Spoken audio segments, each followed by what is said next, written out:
আজি আপোনালোকৰ লগত কেইটামান মূল্যৱান চাণক্য নীতি শ্বেয়াৰ কৰিম যাতে আপোনালোকৰ জীৱনত অহা যিকোনো সমস্যাৰ পৰা আপোনালোকে নিজৰ সঠিক পথ নিৰ্বাচন কৰি সফলতাৰ দিশে আগুৱাই যাব পাৰে।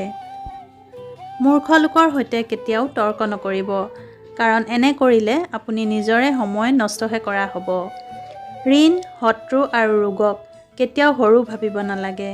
সেয়া যিমান পাৰে সোনকালে ঘূৰাই দিব লাগে বা শেষ কৰিবলৈ চাব লাগে। ভগৱান মূৰ্তিত নাথাকে, আপোনাৰ অনুভূতিয়ে আপোনাৰ ভগৱান, আত্মা আৰু মন্দিৰ। ভাগ্যই সেইসকলৰহে লগ দিয়ে যিসকলে কঠিনতকৈ কঠিন পৰিস্থিতিটো নিজৰ লক্ষ্যত একাগ্ৰ হৈ থাকে। যিজনে আপোনাৰ সৈতে কথা পাতোঁতে ইফালে সিফালে চাই থাকে, তেওঁলোকক কেতিয়াও বিশ্বাস নকৰিব। আনৰ ভুলৰ পৰা শিকক। যদি নিজে নিজৰ ওপৰত সেই একেবোৰ ভুলকে প্ৰয়োগ কৰিবলৈ বিচাৰে, তেন্তে শিকোঁতে আয়ুসে কম হৈ যাব। ভাগ্যক ধিয়াই যদি আগবাঢ়ে, তেনেহ'লে বৰবাদ হ'বলৈ সময় নালাগে। যিকোনো ব্যক্তিয়ে উচ্চ পদ পালেই উচ্চ হৈ নাযায়, তেওঁ সদায় নিজৰ গুণ আৰু মানসিকতাৰেহে উচ্চ হয়। সেই স্থানত এখন্তেকো সময়ো নৰ'ব য'ত আপোনাৰ সন্মান নাই, য'ত আপোনাৰ কোনো গুৰুত্ব নাই আৰু য'ত জ্ঞানৰ অলপো কথা-বাৰ্তা নহয়। যিদৰে এজোপা সুগন্ধি গছৰ পৰা চাৰিওফালে সুগন্ধ বিয়পি পৰে, সেইদৰে এটা গুণৱান পুত্ৰৰ পৰাও গোটেই বংশৰ নাম উজ্বলি উঠে। যি জ্ঞানী হয় তেওঁক বুজাব পৰা যায়, যি অজ্ঞানী হয় তেওঁকো বুজাব পৰা যায়, কিন্তু যি অভিমানী তেওঁক কোনেও বুজাব নোৱাৰে, তেওঁক সময়েহে বুজায়। তুলসীক কেতিয়াও গছ নাভাবিব, গাইক কেতিয়াও পশু নাভাবিব আৰু মাক দেউতাকক কেতিয়াও মানুহ নাভাবিব, কাৰণ এই তিনিও ভগৱানৰ ৰূপ। পাথৰ তেতিয়ালৈকেহে সুৰক্ষিত যেতিয়ালৈকে পৰ্বতৰ সৈতে সংযোগ হৈ থাকে। পাত তেতিয়ালৈকেহে সুৰক্ষিত যেতিয়ালৈকে গছৰ সৈতে সংযোগ হৈ থাকে, আৰু মানুহ তেতিয়ালৈকেহে সুৰক্ষিত যেতিয়ালৈকে পৰিয়ালৰ সৈতে সংযোগ হৈ থাকে। কাৰণ পৰিয়ালৰ পৰা বেলেগ হৈ মুক্তটো হ'ব পাৰে, কিন্তু সংস্কাৰ আঁতৰি যায়।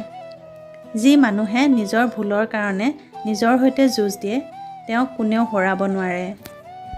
কাৰোবাৰ বেয়া সময়ত সহাৰ ভুল কেতিয়াও নকৰিব, কাৰণ সময় সলনি হৈ থাকে।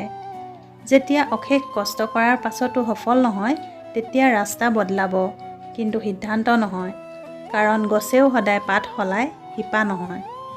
নিমখৰ দৰে নিমখীয়া জ্ঞান দিয়া লোকহে সঁচা অৰ্থত আপোন হয়, কাৰণ নিমখত কেতিয়াও পোকে নধৰে।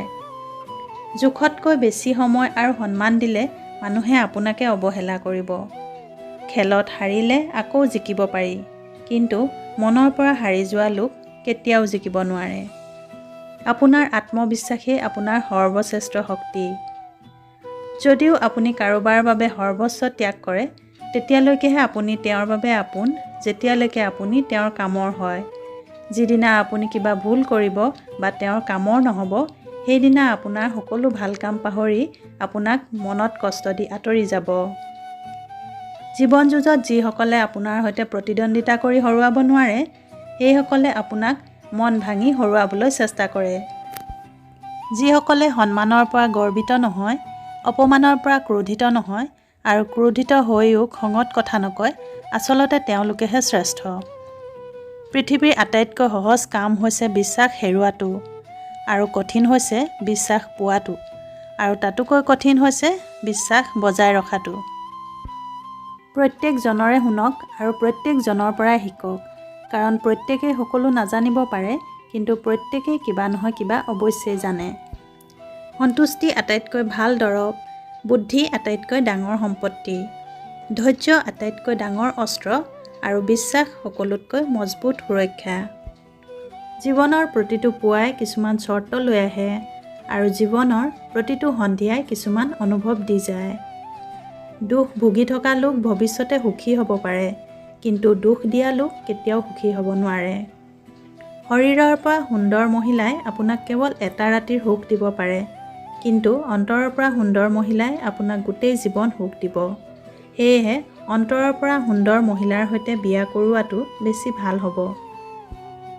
গাখীৰৰ সৈতে পানী মিলালে পানীও গাখীৰ হৈ যায়, সেইদৰে আমিও ভাল মানুহৰ লগত থাকিলে ভাল হ'ব পাৰিম। সেয়েহে জীৱনত ভাল মানুহৰ সৈতে বন্ধুত্ব গঢ়িব লাগে। সম্পত্তি, বন্ধু, পত্নী আৰু ৰাজ্য পুনৰ পোৱাটো সম্ভৱ, কিন্তু মানুহৰ এই শৰীৰ পুনৰ পোৱাটো অসম্ভৱ। সেয়েহে সদায় চেষ্টা অব্যাহত ৰাখিব লাগে নিজৰ সপোনবোৰ পূৰাবলৈ।